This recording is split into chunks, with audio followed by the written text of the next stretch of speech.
It was the last day of summer vacation, and Kelly and her parents were driving through the country on their way to the boarding school where Kelly was going for the first time. As they drove along, the sky got darker and darker, and in the distance, Kelly could see flashes of forked lightning crackle over the mountains. "Looks like we're in for a storm," said her father. No sooner had he said this than the sky opened up and the rain came down in sheets. It was raining cats and dogs. It was raining raccoons and gophers. It was raining bears and elephants. "We'd better look for a hotel to spend the night," said Kelly's father grimly. "But we're in the middle of nowhere," cried her mom, who was getting upset. "We're 100 miles from the nearest town. We'll never find a place around here." Kelly rolled her eyes. Her parents were always freaking out, she thought to herself. Well, Kelly wasn't afraid of anything. And sure enough, not a minute later, they came around a bend in the road, and there was an old hotel with a neon sign that sputtered on and off.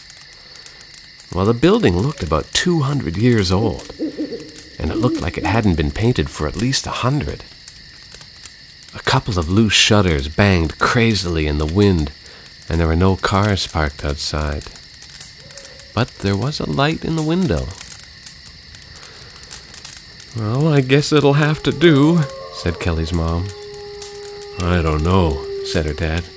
"This place gives me the creeps."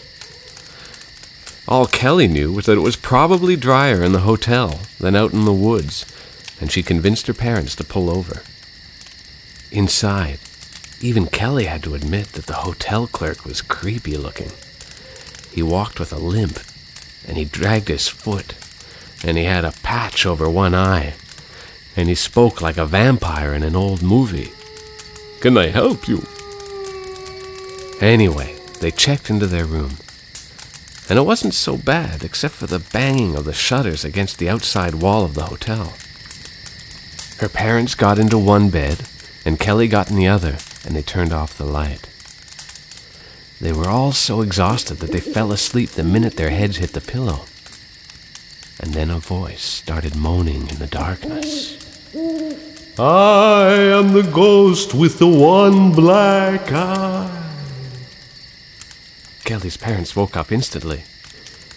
"I am the ghost with the one black eye." Kelly's dad reached over to turn on the bedside lamp. He turned the switch, but nothing happened. Power failure, and they didn't even have a flashlight. Kelly's parents hugged each other and shivered. "I am the ghost with the one black eye." "Kelly, wake up!" Kelly's mom whispered hoarsely. "Wake up!" "What is it now?" Kelly moaned. "There's a voice, and it keeps saying, 'I am the ghost with the one black eye.'" "There's no such thing as ghosts," said Kelly. "You guys are just freaking out again." Honestly, she thought to herself. "No, really," pleaded her father. "Listen." Kelly sighed. Ghost or no ghost, she had her first day at the new school in the morning, and she wasn't going to spend the night worrying about spirits or her frightened parents. And then she heard it. "I am the ghost with the one black eye." "You see?" said her dad, and he covered his head with a pillow, his teeth chattering. "I am the ghost with the one black eye." Kelly had enough. She sat up and she said, "If you don't shut up and let us sleep, you'll be the ghost with the 2 black eyes." And with that, she lay back down.